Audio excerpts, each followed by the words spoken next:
What I said, they should insist with the international community, but would you be a baby? Now, those days are or cast a register near bloated with Togolese names. At the end of 1 year, or call everywhere in this world to tell them, say, SSA audit. Eventually, an audit was done.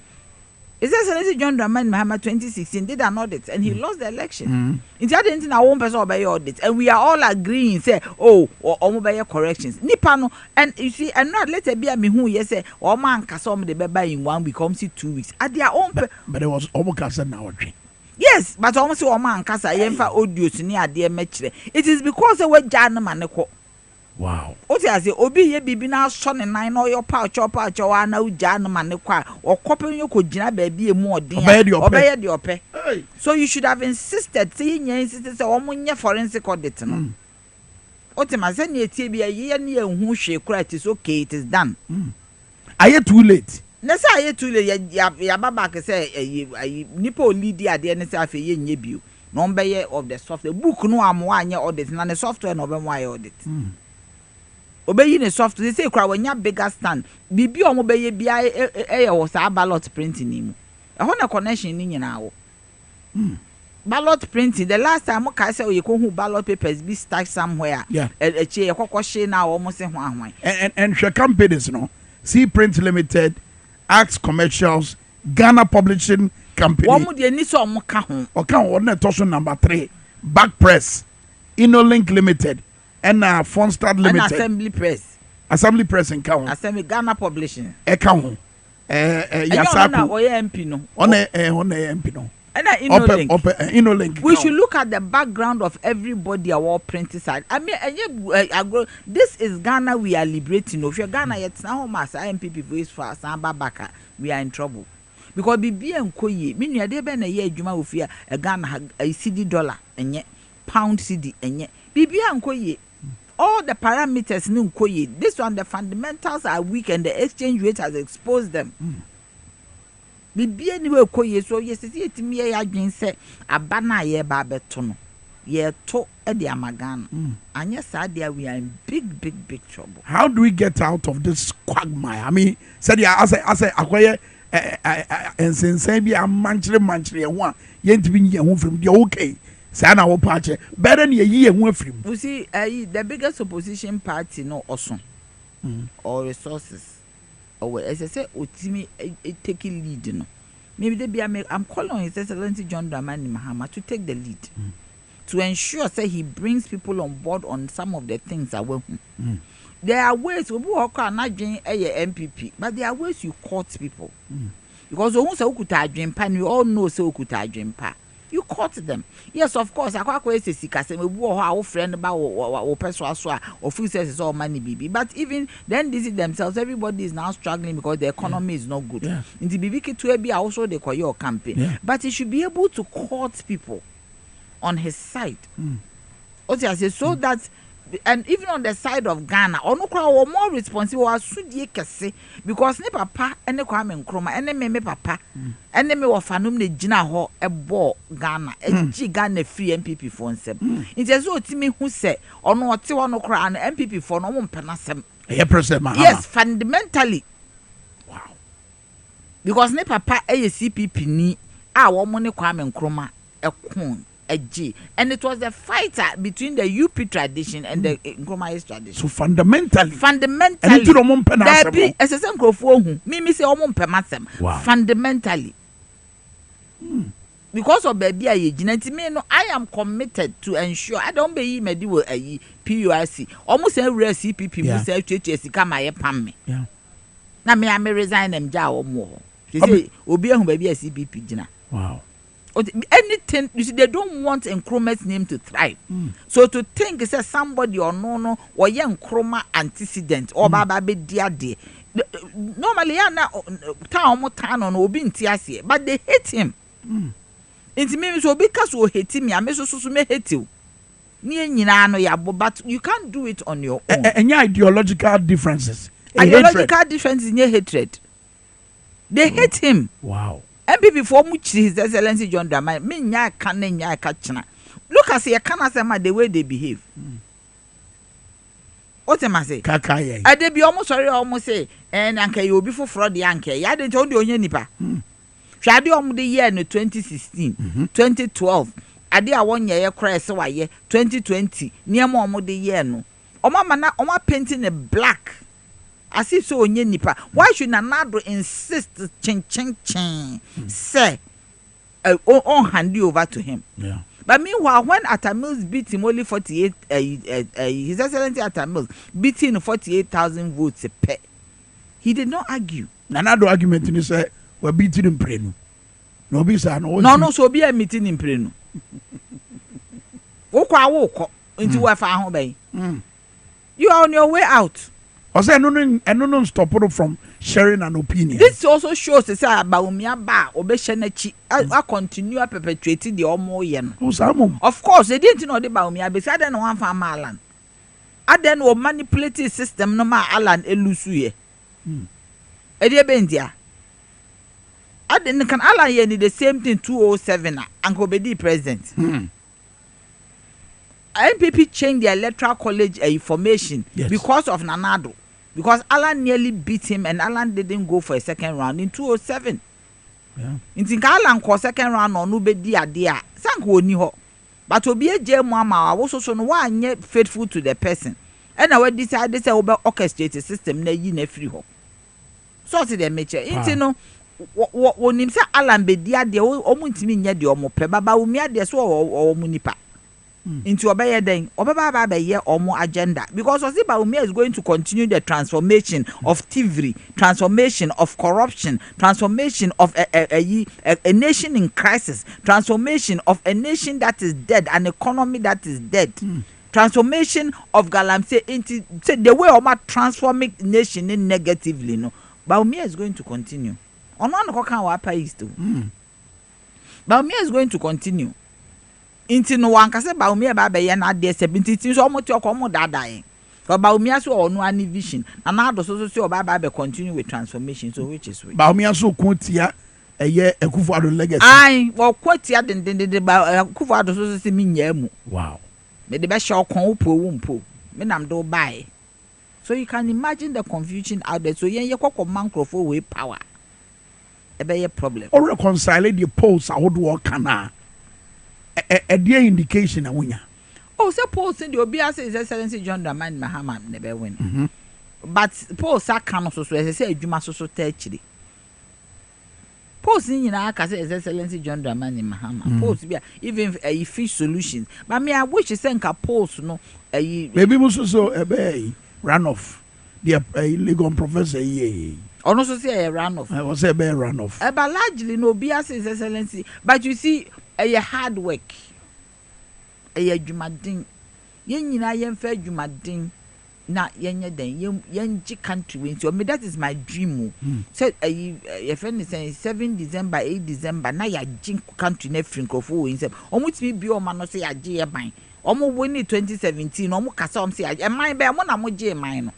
Yen kra CPP for ye je man no tu Kwame Nkrumah krampo no. Yen kase aje ye man. Mo amusi independence at the shortest possible time. Mo musi maje mo man be na ye mo dia. Mo ba je ye so aye wie ye ni. Mo ba je ya ye wie nti say na nka to na nka ba ba je. Say number 2 na at the time the dollar to see the 3.8. Yes. And there is 17.1. That's right. Can you just imagine? But say a sign a 2 year kwem na amena basa. I didn't a 2 year kwem. A sign 2 year kwem. A sign behind Russia and Ukraine COVID day. And a wiase nyina sika samunye. And a Ghana so chefanie. Nti de be nti na Ghana nke sika samunye okay. Ke yen exception. Nsema Nanado ka kire nya Galamsey ye wo ho sese ye. Yen fa ne senka ne one district one factory aye adwuma ne nkola egu factory floor no mo ye adwuma ko bi wa ko ye Galamsey. Wa fa nkola wo factories district bia wo factories. District bia fa district bia wo factories enna anka nkola egu factory floor no mo ye adwuma. Mpo factory an adwuma. Yes, anka won ko obi wa ko ye Galamsey. The failure of the state to provide amenities in terms of a EFN is saying adwuma jobs employment and amasa crisis we aba enye wani wo sorry a wo se enko sign pact ono na twa obi manifesto man say camp all the political parties should sign a pact asem that when him abe deal who shifty blame oye e-levy o may be sign pact nkofo omo yare kra omo digo omo tina ambulance mba parliament say omo ba be sign yi say omo yes omo ye omo odi ye kwa ye mefo ba be bisaye omo ye sign pact but so your mama cry me for ordin Ghana for chia yes o mu chia e to adwene se ye be ko abc di wono ye ka so won ko ba bi nko wo se hu hia ye so ya no pa wo se wo ye wakasa ne boso na we asem we aba wo se obi me sign pact obi a won manifesto into so de no say manifesto na ye wo de a wo na ate so ye adwuma no because ono no wo ayi to logistics ono no wo access to police or access to military or access to obia speedboats are we here nyina omo mbesa pact no mo government nti ene de man nka kora the organized labor for ne de me nka o ma se adentra because na man for adwen eno makoma no mo re nyina wo me be Abraham kumsi abusa no pe na se me fe ba na me pe anope ne ne kasa aha no me bisa no ono de oka no kore me be bisa nse also mo ye disorganized eno ntra also fundamentally physically said the structure no esitie no se asebo ba ye ntoato adwene ye obi aye de opɛ eti ye no mu nsipo ye eno na esi nura ene me kan wo sister station Joshua Nsan wa ba foforo yeah ese so otimi hwɛ ne enemies ese so otimi hwɛ ne strongholds yes wo mu de dada me na me wo mu ye adwuma me am say no ye general secretary of one of the unions me too sure almost 21 unions. What am I saying? 21 unions. No, you need to be collaborate to be. There's also no doubt the government no ma hon to obey them. I make sure say this organization be banti. I want say o ma wo amri no so strong. I didn't think there was say it sir. Because na don't per se you be call strike on it so slow strike. Ono ye demonstration master, demonstration king. So demonstration. It will be investing in infiltrating. Why not? Obey infiltrating. Na sense can you bet me IBB papa. Infiltration there will obey infiltrating. So we jaw who pe infiltrate. Normal disorganizing. They don't see here. Yes, because in cancer no ko look very disturbed. And no eti omu choboy kwa ne power nim. Ye comrades si di choboy ni ye ko. O ti ase ye jimu choboy ye jibum. Choboy omu kan omu eteto ho no kwa ne choboy na ahoden nim. Ye no kra ma ye di chobo ye ni asore enema etwiema udi de chobo na kwohwehwe omo mfinim omo hu se bibia kwoso enye ono ankasa kra me hu ye na ne vim ko down otemase inti no ansa na abaye saade we a lot of work on sorry keke but it is a bit of a disappointment say omenti mi anko because na Ghana for say na do nya adwuma de a na Ghana for wire ehwom na de na ye me kura twa me nso no ene honorable ye friend say Gihok papa no that's right Maxwell Kofi Dwuma emre bi no ye me MP e wa asoka Kumasi na wo say wa wo be ko strike o kasa ne boso yeah one kind constitution to strike you have a right to strike It's a human right. It's a democratic right. Anybody can strike as long as it's within the remit of the law. The union, and if you are unionized, and I believe Gihok is unionized, if your mother body need decide they say more cost striker, there is no way you can say uncle. It is contingent on you to allow, because it's even criminal. You can be prosecuted in the UK if you don't allow your people to strike. So for you to open your mouth to say, "Oh dear, wa anye ni ebe yiwedi." Now no krese sanka no galamsi ase mi hia no. Na petition na wo ye na de be na ode ye. Enye nsuo ni base. Into wo ya petition ama nkrofo na ye contaminated a. Enhia. Wo kwampo ne ka ebe hia wo kese takai de sa na ema na snap ne na ema na wo ye. Enye nsuo ni base. Now see because strike be in the I mean how who bond up when did it happen? But say NDC in the church there where MPP kasa on say NDC and a church there wo shan ko fokutupa garanze nkomo ye te dai asama ne hom ne so bi ho the NDC now no okwa asen nkofo nko ye galamsi it's okay 15 strikes in any demonstrations say hate Excellency John Dramani eno ye ti organized union kwa and sana face the country ne san nkrofo no nkrofo occupy Ghana ne sit here and sit there omo kra no omo ko Jubilee House no omo so no na omo na share and say ne omo so na share chiri. Interesting. Using the same analogy, it means it's 15 demonstrations and strikes and hate His Excellency John Dramani Mahama. No omo na share chiri because I was there. They used to use tariffs a lot for demonstrations. Yeah. And I me no more 4G relationship because I was in charge of stakeholder management. Yeah. Into me need TUC for na someone me no more year Juman Sabdins I was so until that time na MPP na share chirana. And your monka je be until on be medi because me na be no more dins I was so pa. Ultimately, into no I wouldn't mean ka say NDC just say Ghana for the ni hu ade. The air cost no ye hu ana. Anti no mu ye Ghana for so nyina ni organized labor because obi aye adwuma wo baby. So ultimately obi o ye private o ye den obi aye adwuma wo baby. Nti ene de ye hu bibia ye NDC nko na bibia ye NDC. They should start being straight and start being serious. 2 months yake na I don't come very dim. Let a crow mo tro ye kra bre ye kra nyon ne san. Let them with you. Yeah, almost the bread say almost putting measures in place, ban repealing of the law. And you understand? Eugene, the Eugene any deal. So, or Kasama president. I said, when you're the Okasa, and you be better the Okasama president. In corporate world, no, a simbi banner is serious, and you're director of a communication and a chairman of board and a best sign. So in this case, President Akufo-Addo. Yes, you should have come to sign it because it's a serious matter we are dealing. It's a nation in crisis. And nobody just said yes, it means we are committed. There's no commitment to the fight to Galamsey. Wow. There's no commitment because Galamsey has become organized crime. If there was commitment, why are we here? Because almost all I'm saying this for a Galamsey. I'm saying okay, I'm saying this for a granted. I don't know. You are in power. Into when him so be a Galamsey no NDC. I chenwe.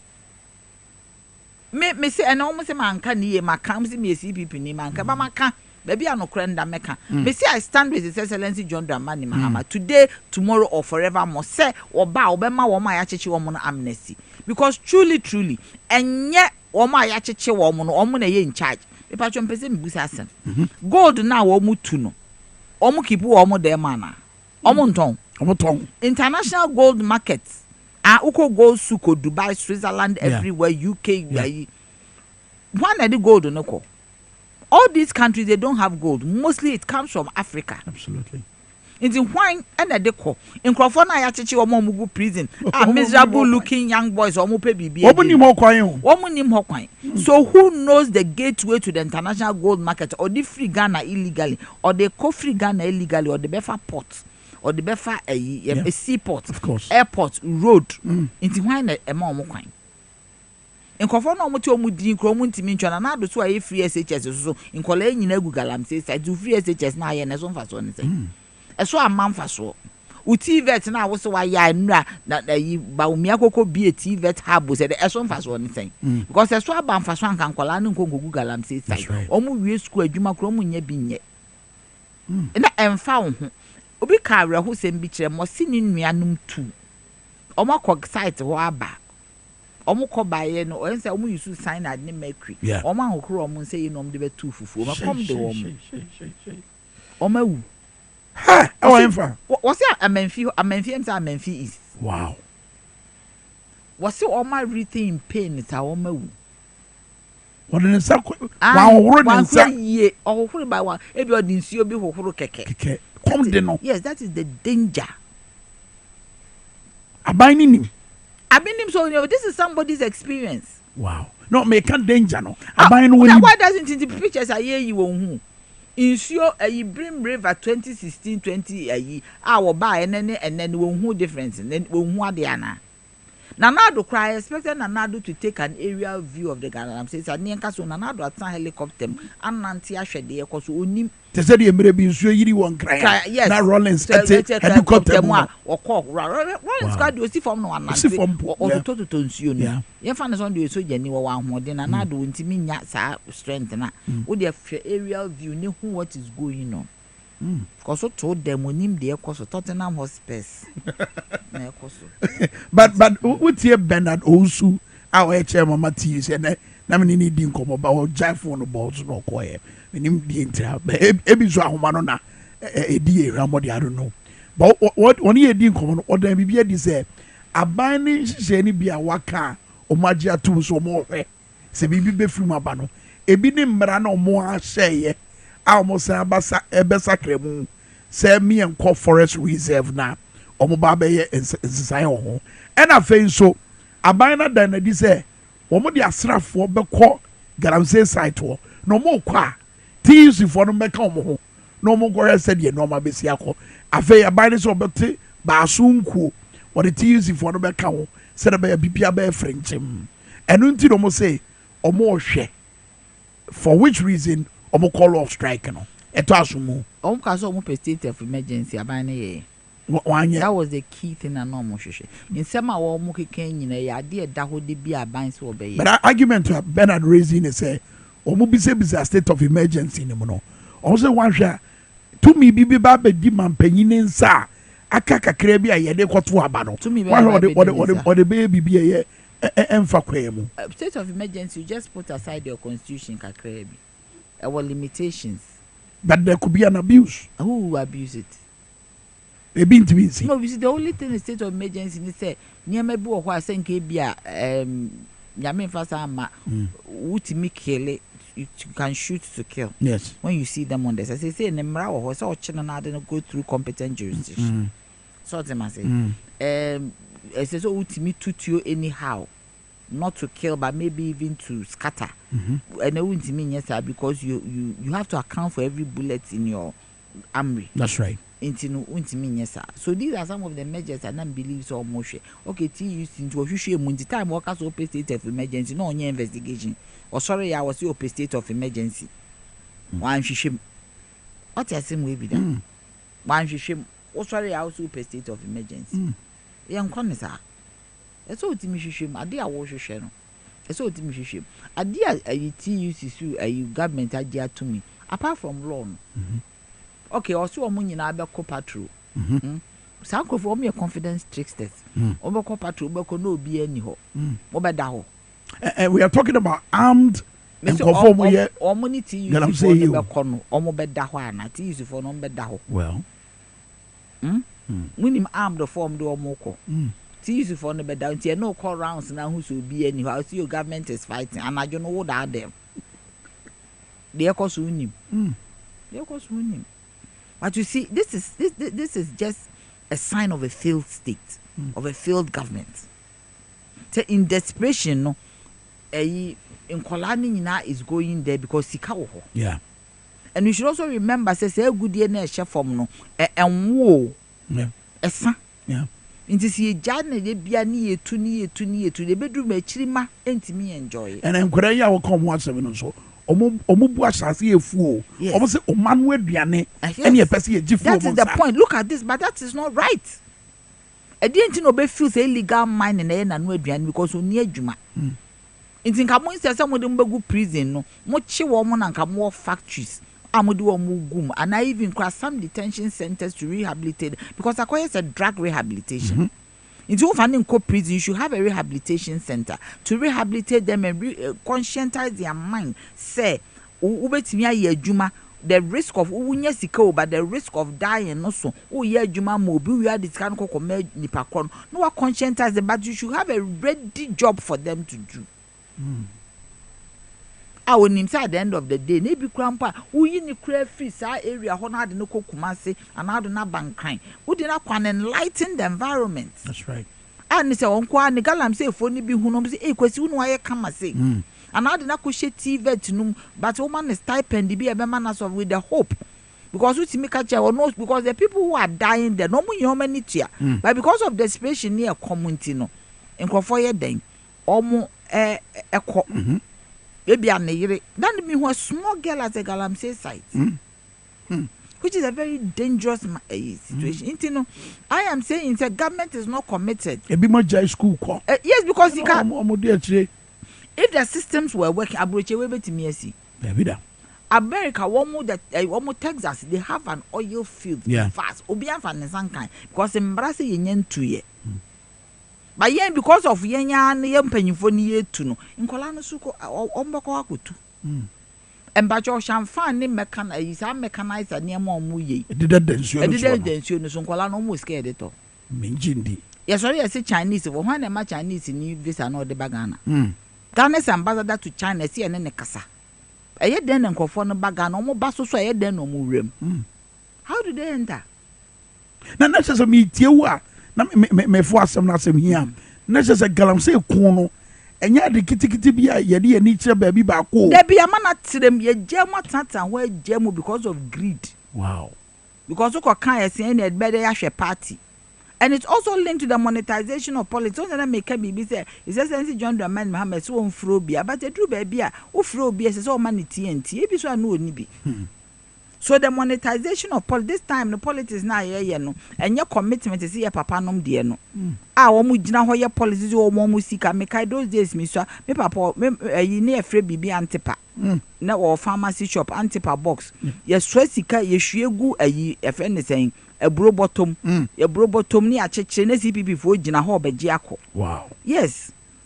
And it is or not me time I make campaign papa me chia papa bi wo go so. And o se be your papa die ni bi papa panyimu pa. O se that time ne yesusua. Na o papa sika ne ye was swa de ba. Oboase me call no more catch them and I know say it happened. And this wasn't party money, this was one personal sika. So my papa used to tell me say na ya so person call politics. The reason why I'm on contempt me at a very early age I wanted to do politics. My papa catch him say wutimi ye adwuma na wutimi nya bibi to ho and san wa ko rap politics. Cuz it want change. Yes. And me buy to me who says sanity. So if you are not sometimes na because them the me misika ye nie bia nkofo nyi ne ofu zem koje wo baabi. Na me konkoje wo baabi a me amadwuma me ye nketenkete ne baabi bibi kakaka na me de aboa party. Oh yes bibi kakaka na de aboa party. Tisika na ye de ewura amanyosem. Obi akwa amanyosem so okonye sika. Ne de ebufu ne se sesi etimi twam obu ho a wotiwe wontena V8 mu da. O you should dasin 120y. Obaba be di ayi pani ato V8 amano why? Eno ne na ye kwato abaya nkofo omu yabobo omu di nso omu ye galamsey. Wo mu mpo parliamentary candidate. Yes, because on to a parliamentary candidate. Yabobo omu di. And it is coming from your own. Yeah. Professor Frimpong what is one of your own. Yeah. So say the mitri. It's no monetization a big thing, but you see if the president me president for nyina ye dwuma sie. Many Rollins ye juma or GIPC. Yeah. Na me organization no na under office of the president. Many his excellency John Ejekun for ye juma kakra. Na me free zones. Na me directly na me Aliu Mahama. His excellency Aliu Mahama. Yes, under the Gateway project na me ye juma. Yeah. Many your friend is saying Kufo ba be ye juma. From her to PURC, many President Mills ye juma, many His Excellency John Dramani Mahama ye juma, many His Excellency Nanado ye juma for 3 months. Wow. What I say? I was short, eh? Yes, 3 months na me di free ho. Inti no, many omu nyina ye juma. The good thing is say omu tu na we chire no. Omu te say me nua na me papa. But me papa is not behaving properly. What they kwi. So we a president. His Excellency John Dramani Mahama was one of the best people that I worked with. And it mean I can't. Because we tiasem. Na wabing. Tuni ne ye jumenye din. O tiasemase. O tiase. O tiasemase o ye involved. Bibi o hwa on tiase o bebisa. Or interfere. Wow. If there was anybody, any president, especially in PURC, he does not interfere. Your tariff, na o pass o tariff now one announce ya. Onu ni ase onti bibi ase ya one announce ya we no afro se be chire nim. Otimi catch any minister for say PURC independent body. There was always the tussle of Minister of Energy wanting to control PURC. Wow. Or catch you say PURC is on its own. Or independent body reporting the office of the president administratively in terms of regulatory adjustment. We don't interfere. And many of president or power to say power we and Ghana president the constitution mama power to be a person we get positively no bet me. So like that I'm saying. That's what I'm saying. To me no bet me who could to me president of Ghana could to me.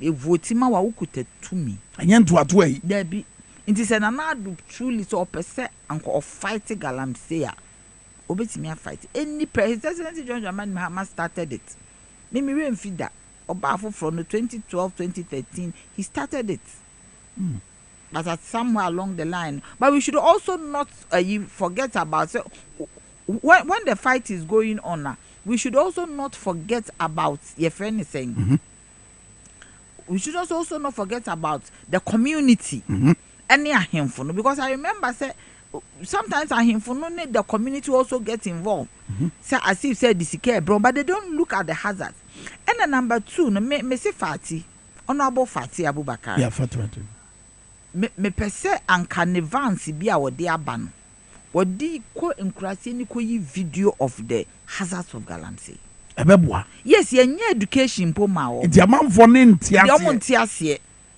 but what about omo di anim what about those who are supposed to know better galamsey nkomo omo di high politics mama mfa to ba ko bi video bi a chewo kwabere Japan ananu ya no say baomia ne ye ne no ma waye one sem fata presidency ya ene wono ne di na chi ye campaign na no what Bernard Avila anim e ka che Ghana fo nyina say sankomo ya asa be e ye NDC ne asusu je egumi I mean you will be shocked with it here your once you politicize around the hills of Galamsey. How is that affecting you guys on the field? It's just a failure of the opposition to campaign. And so now the opposition? Of course. If you're a serious opposition who believes that you're going to win an election, you will not be creating or orchestrating chaos in the country. Oh, so you think that Galamsey is an opposition orchestration? So, I believe say opposition orchestration and not creation. No. This a lot of civil society organizations in Kofobibre, Ghana Fobibre are not happy with Galamsey.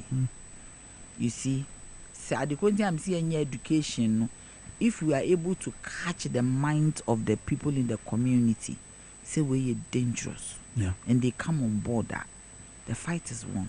And you know why I raised this? Society education in Bekoswa. They should be convinced. That is the point. But I'm doing a ball almost a born. Between I'm a ball fatty dino. Yeah. Ultimately, say fatty in advance no quite crassy ho, education, a footage. A buyman, a crime, and a yes side is also part of the fight. Yeah. It is the biggest part of the fight. Is a buy fatty in the information vans, no. At the court round, a footage, a video, a children crass for no the effects of Galamsey on their lives. Because you see, Obu or Galamsey, no, a man a yari when you Obu or how I will be a watch ya, and so yen I say yen and one neighbor will batch ya. Yes, your autistic children, Uncle Lebi or why I say I know me warm, a classic crowd yet me or 2 or much. What I say, you won't call out me bipolar, yari baby. To Abaka say, and then you was uncle, you be cry because they bush we could womb. Yeah.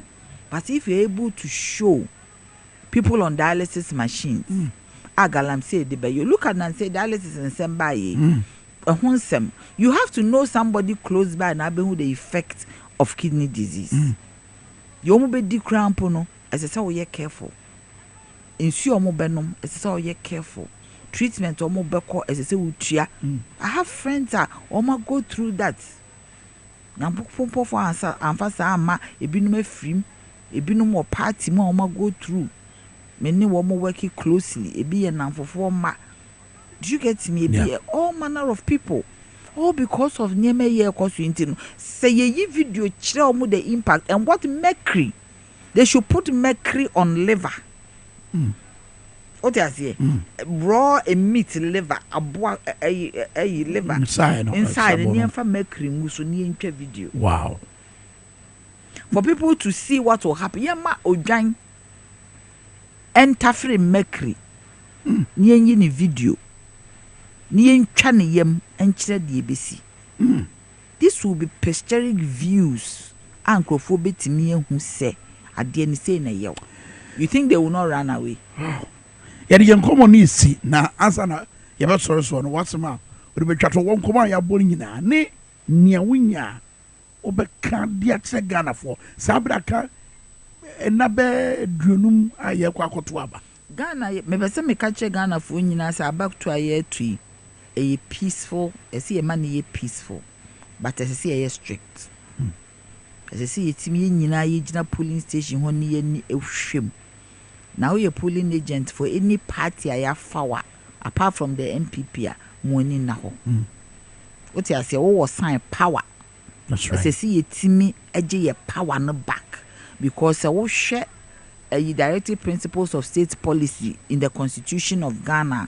It tells you directly the sovereignty lies in the hands of the Ghanaian. Na yen ya pone ye sovereignty ni bi ne de ama aban bia obebebia. As I see a G sovereignty ni free MPP for because to think say Kwabena Japan crowd for people the way I respect him so obe kan sa same way. Say bibia ye NDC na asem no baabi a ye duru no enye ndisi ye momo san toa so bio dia ene ye yan ye jejereje ye ya tutia wom ni ye Ghana isi ho na no ya no mokofa ba yo nti we dey ayo mu jejereje yes we dey omo mu jejereje His Excellency Victor Smith Sheyeta or say his regards to you Nana ya Jantua but so me musa question ba adena dada dey won be kan DC uncle meba so me say we ya come and say uncle person put me on the spot uncle ya ka say me amanesi ya extra conversation we yan kana bonti very well bedo asepa ade bo abebo ankomo e busu ahane ye de mu besi e wo DwaboAse wo power 97.9 afi so TV XYZ nyamenya do ma fiada that is what you beshia bojaye ye de bebremo ajibani power ni on the power mid morning ebremo bye bye